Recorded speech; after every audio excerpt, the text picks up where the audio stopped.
Hi hello నమస్తే. Welcome back to our channel తండ్రి కూతుర్లు వంటిల్లు. అందరూ ఎలా ఉన్నారు? నేనైతే బాగున్నానండి. మీరు కూడా బాగుండాలని కోరుకుంటున్నాను. మరి ఒక కొత్త రెసిపీతో ఈరోజు మీ ముందుకు వచ్చానండి. ఇంకేమి లేట్ చేయకుండా వీడియోలోకి వెళ్ళిపోదామా? సింపుల్గానే ఇంట్లో ఉన్న వస్తువులతోనే పిల్లలకి స్నాక్స్ బాక్స్కి మనకి తినడానికి వీలుగా గోధుమ పిండితో బిస్కెట్స్ని ఎలా చేయాలో తెలుసుకుందామా? ముందుగా ఒక బౌల్ తీసుకొని 3 ఎగ్గులు తీసుకొని దానిలోనికి పౌడర్ చేసుకున్న షుగర్ని వేసుకొని మంచి కలుపుకొని పక్కన పెట్టుకోవాలి. దానిలోకి కొంచెం వెనిలా ఎసెన్స్ కూడా తీసుకోవాలి. ఆ ఎగ్ స్మెల్ అనేది మనకు తెలియకుండా ఉండడం కోసం. ఇప్పుడు మరొక బౌల్లో 1 కప్పు గోధుమ పిండి తీసుకొని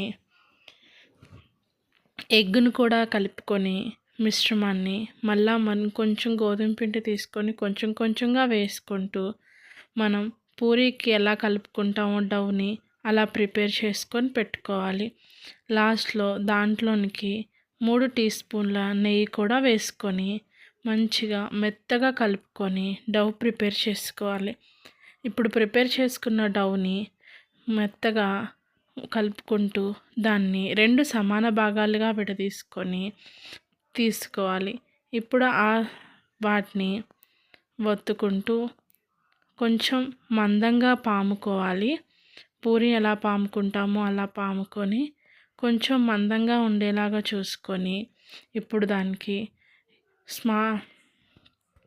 బిస్కెట్స్లా చేసుకోవడానికి ఎడ్జ్ ఉండే ఒక గిన్నె తీసుకొని దాన్ని వీడియోలో చూపిస్తున్న విధంగా కట్ చేసుకోవాలి. మనకి ఇష్టమైన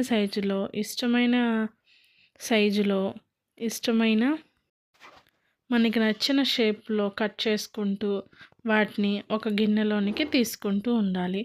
అలాగే మిగిలిన మిశ్రమాన్ని కూడా మళ్ళా బాల్ లాగా చేసుకొని మళ్ళా కట్ చేసుకుంటూ మిగిలిన పిండి మొత్తం అలాగా బిస్కెట్స్గా మనం తయారు చేసుకోవాలి. చూస్తున్నారుగా.